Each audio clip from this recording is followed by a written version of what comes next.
Ayyee daawwattoota dhaggeeffattoota yuutuubii chaanal Oromoo Entertainment deemnee dhufaa jirra. Akkam jirtu bakka jirtanitti lafa jirtanitti dhageessanii haa ta'u jechaati.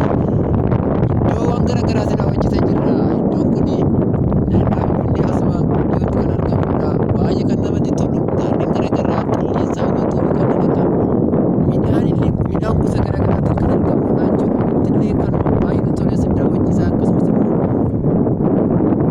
gammadan kan bohaartan jechaa jirra. Dhaggeeffattoota keenya isin faana ta'aa jechaa jirra.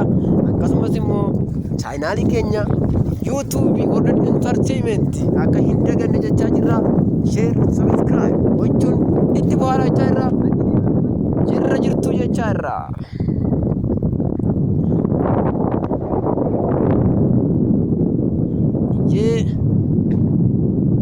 Marsaa itti aanuun wantoota biraatti walitti deebinaa wantoota biraa beeffannee wantoota nama bashannansiisoo fi iddoowwan bareedoo walitti deebinaa nagaan tura. Fadda jiraadha lafa jirtanitti nageenya isiniif haa ta'u jechaa jirra.